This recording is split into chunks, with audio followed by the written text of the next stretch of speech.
Hey guys, Viplove here once again for another video. And today I thought, there's a topic, the perfect B2B cycle. I was speaking with one of my clients and he was like, what is that B2B cycle looks like to you? And everyone says, hey, our cycles are long, etc., etc. Well, what are the steps?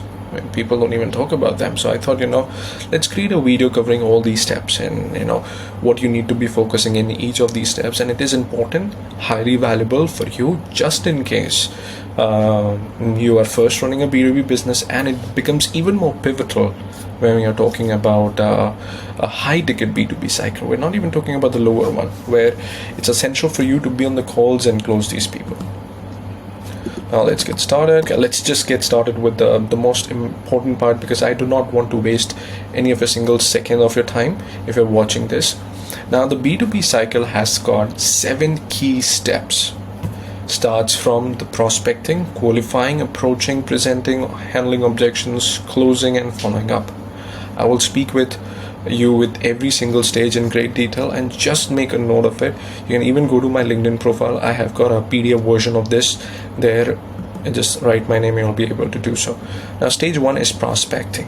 When we are talking about prospecting, your first goal is to look at your ideal consumer profile, or for a short form, some people say target audience, some people say it ICP, ideal consumer profile, whatever it is, you need to be identifying them. Now just don't go with the geography has to be US, UK, etc., etc., this industry. I mean, just spend your time on it. Okay, focus on the quality. Your research needs to be done, and the common mistakes what you go through is sometimes you cast it too wide.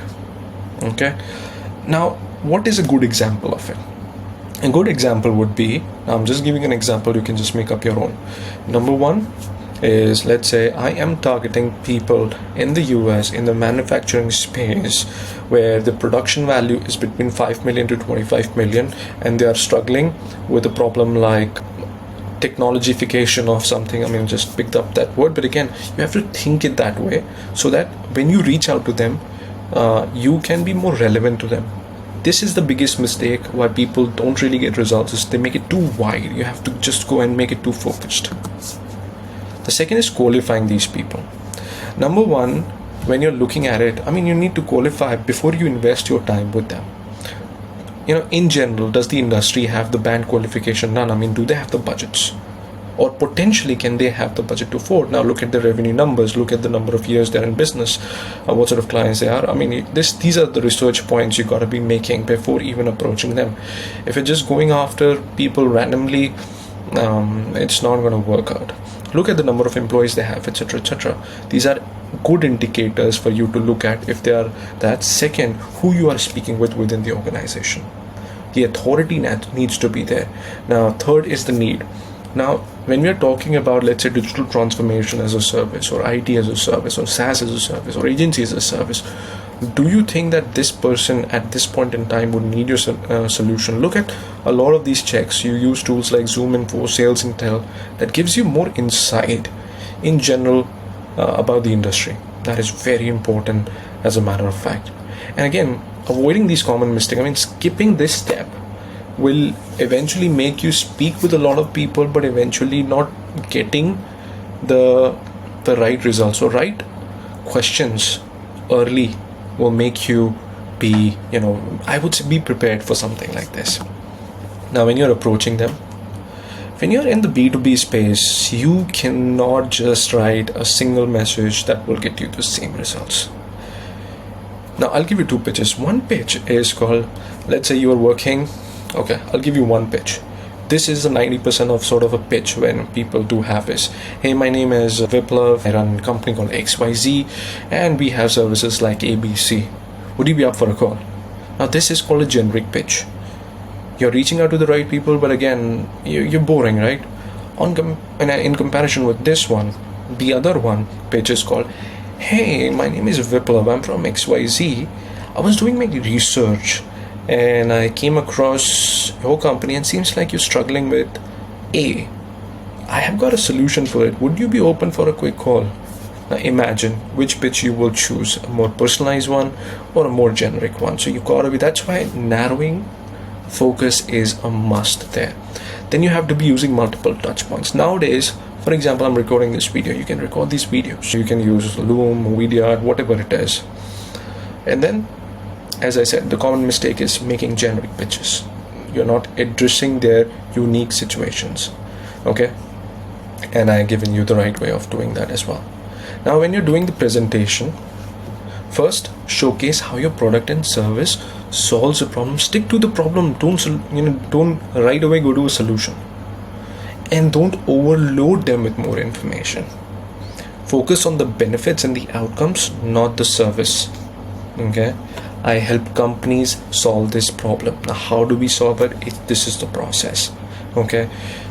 Specifically in the tech B2B space, what I've seen is that they overrun people with so much information, the tech stuff and this stuff and that stuff. Eventually you lose the game because you're making it too complicated for them to understand, and if it's too complicated, they won't see the viability of it. Then handling the objection. Now, because see, whenever there is a pitch, specifically a high ticket pitch, let's say you charge $50,000, $100,000, or even $5,000, people will have their questions. Now, I've got certain videos on handling objections. We've covered one of them. I will be covering more of them. But again, what's the overall way of looking into it? Number one, if you have asked the right questions, then you will be able to solve it. And if you haven't asked the right questions and you right away went to a pitch like this, it's not going to help you at all. Second is, first, see, whenever you get an objection, don't try to defend it. First, listen to it. Okay, you ask them in order, okay, what do you think about it? Is this something making sense to you? Do you want to proceed with us? And they say, I need to think about it. Or maybe it's not for me, not the right time, whatever the objection is. Your first goal is and say, hey, let me ask you this. Does the idea make sense to you? Do you like the idea? Now you will listen to possible, because first you need to grip to the objection at the highest level possible. Most people really don't go after that, and you gotta be finding that one reason why they're not moving forward. Is it genuinely the money? Can't they take the decisions? Is it actually the problem for them, a big problem for them? Okay, then address them with facts. Now, the facts are something what you already must have asked them about their potential problems and the severity of it. Now you can say, hey, you told me about this. And defensive is not the case. You say, hey, no, we're the best ones out there. Don't do that. Then we're talking about the closing techniques. See, most people at the closing becomes very forceful. The closing is something you have to have your reasonable math on, like just cool and calm. Hey, if you give me one shot, and believe me, you'll be very impressed. Sound fair?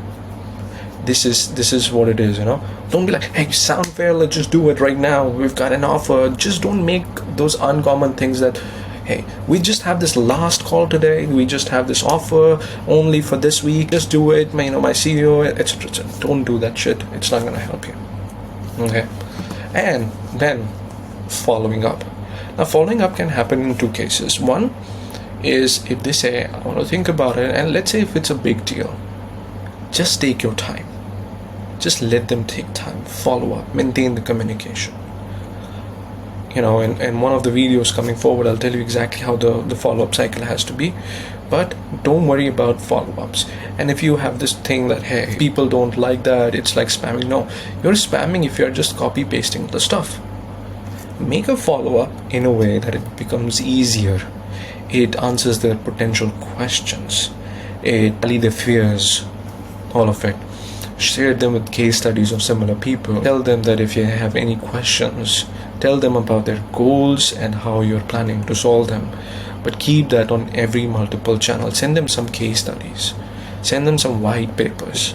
Do that, but keep on going with that approach. And you gotta be following that up. See, in the B2B sales cycle, if your research is fine, then you can shorten up. Okay? But if your research is not good, there's no way you're gonna be getting that. I hope this is of a great value. I will be giving you my link in the description if you guys feel like hopping on a call with me and discuss your sales cycle, any objection, sales script, lead generation. I'm here to help you guys, but make sure that make the process very smooth for them. It's more like a doctor to a patient approach. Unless you know a little bit more about them, it's not going to work. So, and if you want this, you can go to my LinkedIn. Just type my name and you'll be able to get one of the versions of this one, and you can download that in case you need that. But signing off for now. I hope the value is there, and if you like the video only, then subscribe and like to it. I don't want you to just make the plain subscription and you don't find it valuable. And again, comment anything if you want a specific video in terms of the B2B high ticket sales that needs to be addressed, which has been your pain point.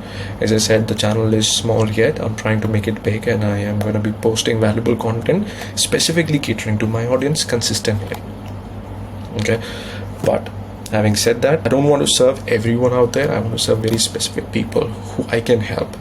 So I believe this would be of very help, and reach out to me on LinkedIn, reach out to me here on the comments. I love sales, so I love explaining and helping people get past that. It gives me a lot of satisfaction, to be honest. So feel free, and happy to help you guys, and looking forward to you guys in another video if you have watched this one.